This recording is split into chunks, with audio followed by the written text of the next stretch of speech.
Hello everyone watching this video. Welcome to today's presentation of the TopologyRenderer. My name is Tomáš Kovacs and I am a member of the Inxton developer team.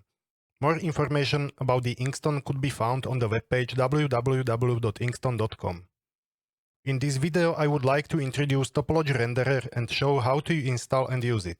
The TopologyRenderer as the supplement to the Inxton linker and the Inxton builder completes the chain of automatic generation of the PLC structures based on the real hardware configuration, brings a visual view of the topology and offers fast visual diagnostics and the ability to control hardware terminals directly without a single line of PLC code written. Before we start, please check if you meet the requirements shown. Visual Studio 2019, .NET Framework 4.8, .NET SDK 5.0, TwinCAT XAA, Inxton Builder, and the Inxton linker. So let me create the new TwinCAT XAA project and insert the standard PLC project named PLC1. Add the new class library for .NET 5.0 and name it PLC1 connector. Add the .NET 4.8 framework to its target frameworks. From the feed NuGet.org, install the Inxton.ax linker and tcopen.tcoio connector into the PLC1 connector project. Even if you have the Inxton linker already installed, adding the package ensures updating so as copying the last version to the local directory. Start the Inxton builder and check if the PLC libraries TCO Core and TCOIO have been installed into the PLC project. Choose the target system, set it to the config mode and scan the EtherCAT devices. Run the Inxton linker and check if the mappings have been created.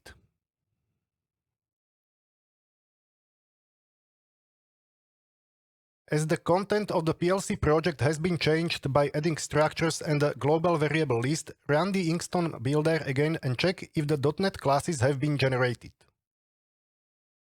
Let's add another WPF application project for .NET 5.0 into our solution and so as before add the .NET 4.8 framework to its target frameworks. Now I am just going to paste some styling. You should copy its content from the link below.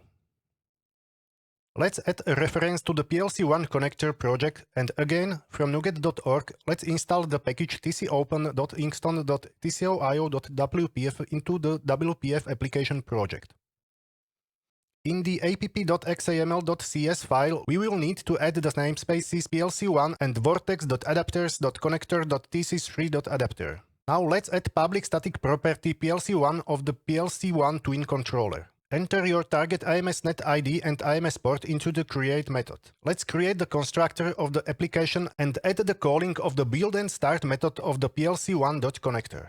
Into the main window.xaml add namespace tcopen.inxton.tcoio.wpf. Set the window data context to the local app.plc1. Change the grid to the tab control and insert a new tab item. Inside the tab item add TopologyRenderer from the namespace added before. Create a binding of its data context to the global variable list gvl_ax linker. Okay, so now it's finally time to activate the configuration of the PLC, load the PLC project and start the WPF application.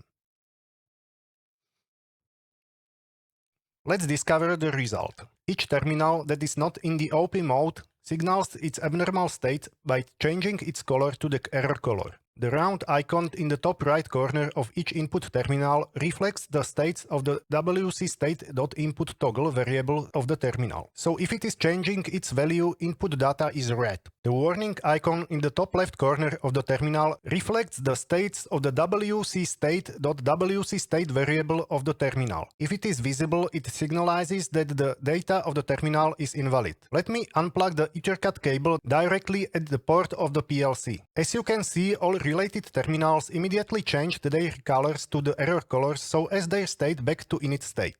When I plug the EtherCAT cable back, the terminals are gradually recovered and reach the OP state. Let me do the same at the other port of the EtherCAT topology. As you can see, only the affected terminals go to the error state. Let me plug another terminal before the last terminal in the topology and you can see the unexpected link port B message. By clicking on each terminal that has some data objects, its visual representation is displayed. If it contains only the input data, only viewing is possible. If the terminal contains also some output data, also control is possible. Okay, so that was all from my side at the moment. If any detail was not clear, please feel free to write me an email at tomas.kovac@inxton.com.